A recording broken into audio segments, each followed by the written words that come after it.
নমস্কার, আপনারা দেখছেন গ্লোব টিভি। সবার পাশে সবার সাথে গ্লোব নিউজ নিয়ে এই মুহূর্তে আপনাদের সঙ্গে রয়েছে আমি শর্মিষ্ঠা। এক নজরে দেখে নেব আজকের বিশেষ বিশেষ খবর। জাতির উদ্দেশ্যে ভাষণ দিলেন প্রধানমন্ত্রী নরেন্দ্র মোদী।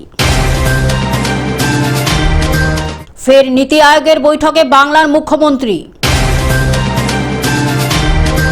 সোনিয়া গান্ধীর সঙ্গে বৈঠক মমতার।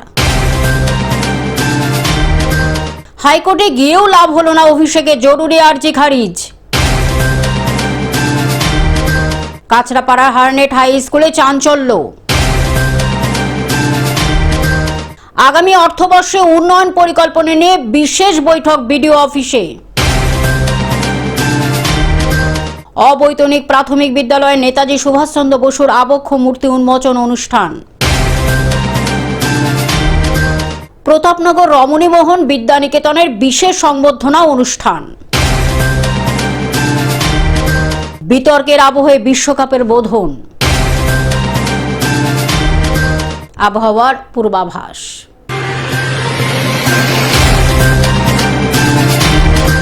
আসছি বিস্তারিত খবরে। জাতির উদ্দেশ্যে ভাষণ দিলেন প্রধানমন্ত্রী নরেন্দ্র মোদী। জাতির উদ্দেশ্যে ভাষণ দিলেন প্রধানমন্ত্রী নরেন্দ্র মোদী। বললেন, আমাদের গর্ব এনডিএ পরিবারের সঙ্গে দেশবাসীর বিশ্বাসকে আরও বেশি করে অর্জন করতে পেরেছি। 2014 সালে যে আশার উদয় হয়েছিল তা আজ সেই আত্মবিশ্বাস আকাশ ছুঁয়েছে। সঠিক পদ্ধতিতে যদি সরকার চলে তাহলে দ্রুত গতিতে দেশ এগিয়ে যাবে। দেশ কংগ্রেসের কুচক্র থেকে মুক্তি পেয়েছে। এনডিএ সরকারের আমলে 25 কোটির বেশি মানুষ দরিদ্রমুক্ত, বললেন প্রধানমন্ত্রী। জওহরলাল নেহরুকে টেক্কা নরেন্দ্র মোদী। নির্বাচিত প্রধানমন্ত্রী হিসাবে সবচেয়ে বেশি দিন নরেন্দ্র মোদীর এক যুগ ভাষণে মোদী বললেন, মানুষই আমার কাছে ঈশ্বর। এত বছর মানুষের সেবা করতে পারবো ভাবিনি। মানুষের সেবা করার সুযোগ আমার সৌভাগ্য। নরেন্দ্র মোদীর এক যুগ ভাষণে মোদী বললেন আরও কিছু। কংগ্রেস দেশকে পঙ্গু করে দিয়েছিল। দেশে স্থায়ী সরকার ও কঠোর নীতি। 2014 থেকে নতুন ভারতের জন্ম। 12 বছরে 25 কোটি মানুষ দরিদ্র সীমার উপরে। অপেক্ষা নয়, ফলাফলের বিশ্বাস। উন্নয়নের মন্ত্র, নিয়ত নীতি নির্ণয়। Bureau report, globe news. ফের নীতি আয়োগের বৈঠকে বাংলার মুখ্যমন্ত্রী। 2 বছর পর ফের নীতি আয়োগের বৈঠকে বাংলার মুখ্যমন্ত্রী শুভেন্দু অধিকারী। আজ নীতি আয়োগের গভর্নিং কাউন্সিলের বৈঠক শুভেন্দুর। 2024-এ মাইক বন্ধের অভিযোগ তুলে বৈঠক ছাড়েন মমতা বন্দ্যোপাধ্যায়। পালা বদলের পর এবার নীতি আয়োগের বৈঠকে শুভেন্দু অধিকারী। নীতি আয়োগের বৈঠকে ফোকাসে উত্তরবঙ্গ। আজ নীতি আয়োগের বৈঠকে মুখ্যমন্ত্রী। উত্তরবঙ্গের শিক্ষা, স্বাস্থ্য, পর্যটন উন্নয়নে প্রস্তাব প্রস্তুত। শিলিগুড়িকে কেন্দ্র করে বড় শিক্ষাহারের পরিকল্পনা। এইমস, আইআইএম সহ বড় প্রকল্পের সম্ভাবনা নিয়ে প্রস্তাব। নীতি আয়োগের বৈঠকে উত্তরবঙ্গে উন্নয়ন রূপরেখা রাজ্যের। Bureau report, globe news. Sonia গান্ধীর সঙ্গে বৈঠক মমতার। 10 জনপথে গিয়ে সোনিয়া গান্ধীর সঙ্গে বৈঠক মমতার। একের পর এক ঝড়ে দিশা হারিয়ে কি ফের কংগ্রেসেই ফিরবেন মমতা বন্দ্যোপাধ্যায়? মঙ্গলবার মমতা বন্দ্যোপাধ্যায় 10 জনপথে গিয়ে সোনিয়া গান্ধীর সঙ্গে বৈঠক করেন। আর বুধবার সেখানে গিয়ে রাহুল গান্ধীর সঙ্গে সাক্ষাৎ করলেন অভিষেক বন্দ্যোপাধ্যায়। তবে প্রদেশ কংগ্রেস এ নিয়ে তীব্র প্রতিক্রিয়া তৈরি হয়েছে। অন্যদিকে তৃণমূলের শীর্ষ নেতৃত্বের একাংশের দাবি, মমতা বন্দ্যোপাধ্যায়ের কংগ্রেসে ফেরার সম্ভাবনা নিয়েও কোনো আলোচনা হয়নি। Bureau report, globe news. হাইকোর্টে গিয়েও লাভ হলো না অভিষেকের, জরুরি আর্জি খারিজ। বিধানসভায় সই জালিয়াতির মামলায় অভিষেকের জরুরি শুনানির আর্জি খারিজ। হাইকোর্টে গিয়েও লাভ হলো না অভিষেকের জরুরি শুনানির আর্জি খারিজ। বিধানসভায় সই জালিয়াতির মামলায় সিআইডির নোটিশ। জরুরি ভিত্তিতে মামলা শোনার আর্জি। বিচারপতি কৌশিক চন্দ্র বেঞ্চে আর্জি অভিষেকের। আজ শুনানি সম্ভব নয় বিচারপতি। Bureau report, globe news. কাঁচরাপাড়ার হারনেট হাই স্কুলে চাঞ্চল্য। বেসরকারি স্কুলের ভল্টে প্রায় 2.25 কোটি টাকা। কাঁচরাপাড়ার হারনেট হাই স্কুলে চাঞ্চল্য। বিপুল পরিমাণ টাকা গুনতে আনতে হয় মেশিন।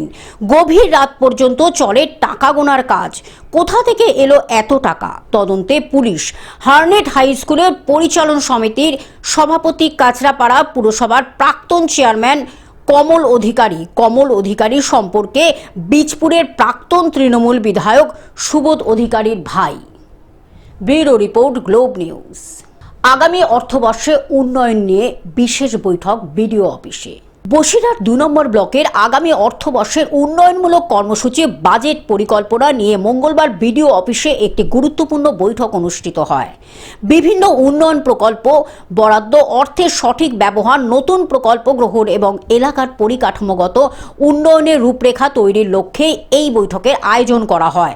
সরকারের কথা বললো এবং বিগত সরকারের কথাও বললো। আজকে ডেভেলপমেন্টের মিটিং ছিল, সেটা আমরা বললাম যে আমরা পঞ্চায়েত সমিতির মেম্বার এবং প্রধানদের নিয়ে আমরা সেটাকে ডিসাইড করে আগামী 12 তারিখের মধ্যে সেটা জমা দেব। আমি কোন পঞ্চায়েতের কথা বলতে পারবো না। আমি খোলাপাতা গ্রাম পঞ্চায়েতের পঞ্চায়েত সমিতির মেম্বার। আমার পঞ্চায়েত সমিতি এবং খোলাপাতা গ্রাম পঞ্চায়েতের যাতে ডেভেলপ হয় আমি সেদিকে খেয়াল রাখবো। বৈঠকে উপস্থিত ছিলেন উত্তর 24 পরগনা জেলা পরিষদের বনভূমি কর্মাধ্যক্ষ এটিএম আব্দুল্লাহ রনি, পঞ্চায়েত সমিতির সদস্য অপরেশ মুখোপাধ্যায়, বসিরহাট 2 নম্বর পঞ্চায়েত সমিতির খাদ্যের কর্মাধ্যক্ষ বুলবুল ইসলাম সহ বিভিন্ন গ্রাম পঞ্চায়েতের প্রধান ও কর্মদক্ষরা। এছাড়াও উপস্থিত ছিলেন বসিরহাট 2 নম্বর ব্লকের বিডিও এবং একাধিক প্রশাসনিক আধিকারিকরা। ফলে এই বৈঠককে ঘিরে জনপ্রতিনিধি ও প্রশাসনের মধ্যে উন্নয়নের নতুন দিশা নিয়ে ইতিবাচক বার্তা উঠে এসেছে।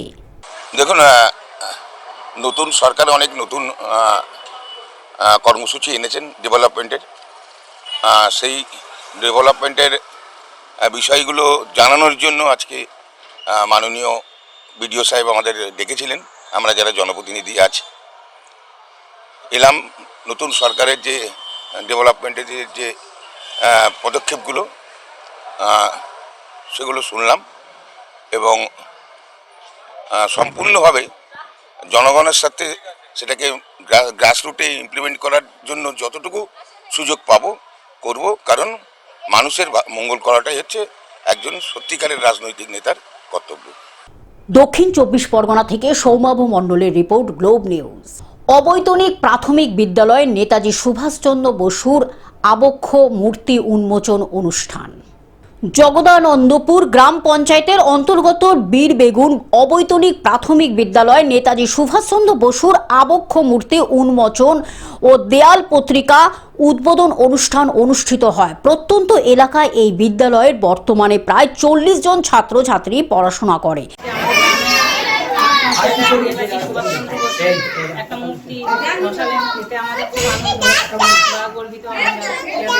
আমরা এগিয়ে নিয়ে যাক, নতুন করে উন্নত করুন, এটাই আমাদের খুব ভালো লাগছে বা খুব আমরা আনন্দিত।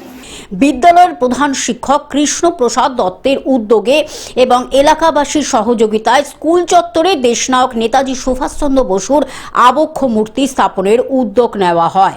আজকে কাটোয়া 2 নম্বর ব্লকের অন্তর্গত জগদানন্দপুর অঞ্চলের বীরবেগুন অবৈতনিক প্রাথমিক বিদ্যালয়ে এখানকার যিনি প্রধান শিক্ষক উনি আমাকে আমন্ত্রণ জানিয়েছিলেন। সেই আমন্ত্রণে সাড়া দিয়ে আমি এসেছিলাম।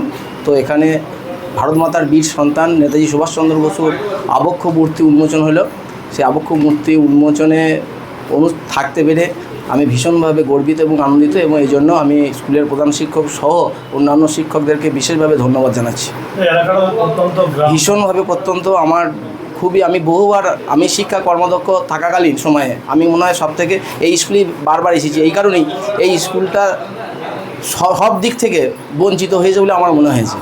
এবং এই স্কুলকে যদি স্কুলের হেডমাস্টারমশাই যথেষ্ট উদ্যোগী মানুষ, ওনাকে যদি শিক্ষা দপ্তর থেকে এবং প্রশাসন থেকে যথোপযুক্ত সাহায্য করা হয়, আমার মনে হয় এই স্কুল খুব তাড়াতাড়ি আমাদের সার্কেলে একটা ভালো জায়গায় পৌঁছাবে।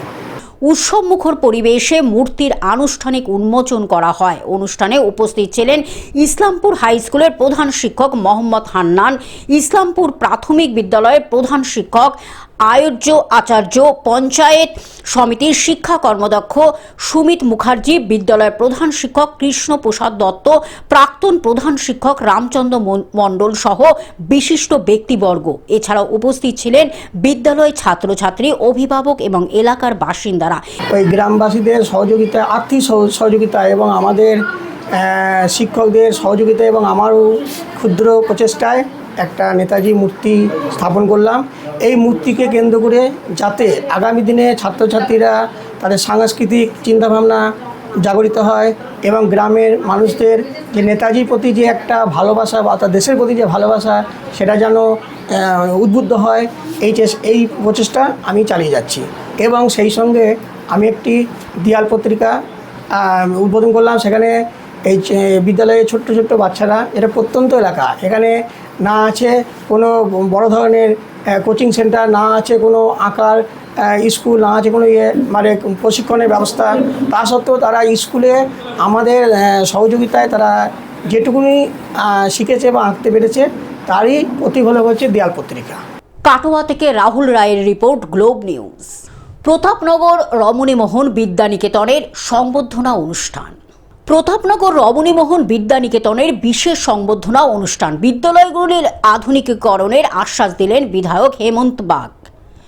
আরামবাগের প্রতাপনগর রমণীমোহন বিদ্যানিকেতন এইচএস উচ্চ মাধ্যমিক, প্রতাপনগর প্রাথমিক বিদ্যালয়ের যৌথ উদ্যোগে আয়োজিত হলো এক বিশেষ সংবর্ধনা অনুষ্ঠান। উক্ত অনুষ্ঠানে প্রধান অতিথি হিসাবে উপস্থিত ছিলেন এলাকার নবনির্বাচিত বিধায়ক হেমন্ত বাগ। বিদ্যালয়ের পক্ষ থেকে তাকে ফুল, উত্তরীয়, স্মারক দিয়ে শ্রদ্ধার সাথে বিশেষ সম্বর্ধনা জ্ঞাপন করা হয়।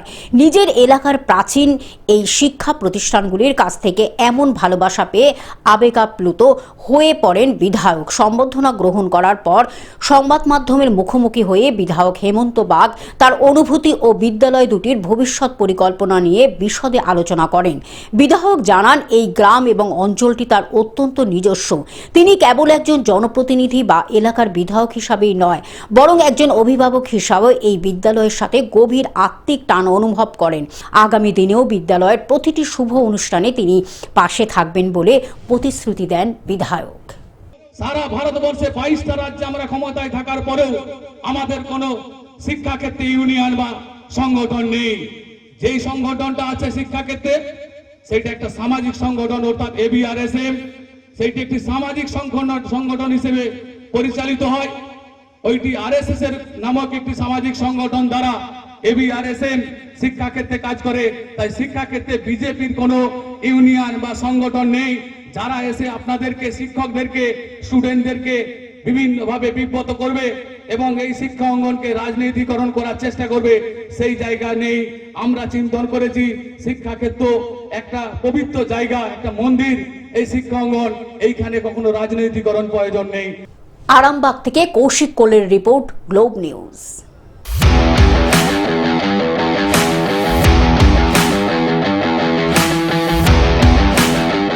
বিতর্কের আবহে বিশ্বকাপের বোধন।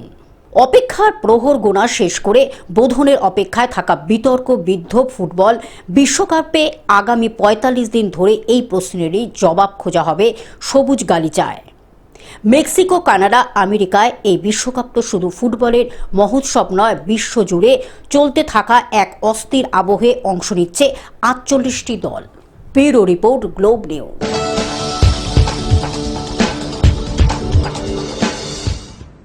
আবহাওয়ার পূর্বাভাস। গরমে নাজেহাল দক্ষিণবঙ্গের মানুষের জন্য স্বস্তির খবর। সোমবার থেকে একাধিক জেলায় বজ্রবিদ্যুৎ সহ বৃষ্টি ও ঝড়ের সম্ভাবনা রয়েছে। আগামী রবিবার পর্যন্ত কলকাতা সহ বিভিন্ন জেলায় তাপমাত্রা কিছুটা কমতে পারে। অন্যদিকে উত্তরবঙ্গের আলিপুরদুয়ার, জলপাইগুড়ি ও পার্শ্ববর্তী এলাকায় ভারী থেকে অতি ভারী বৃষ্টির সতর্কতা জারি করেছে আবহাওয়া দপ্তর। Bureau report, globe news. Television ছাড়া গ্লোব নিউজ এখন সর্বত্রই সমাজ মাধ্যমে উপলব্ধ। বিস্তারিত জানতে আমাদের টোল ফ্রি নম্বরে যোগাযোগ করুন 1800889467 এছাড়া লগ ইন করুন আমাদের ওয়েবসাইটে www.globtvindia.com এ। গ্লোব নিউজ এই পর্যন্ত। দেখতে থাকুন গ্লোব টিভি, সবার পাশে, সবার সাথে। নমস্কার।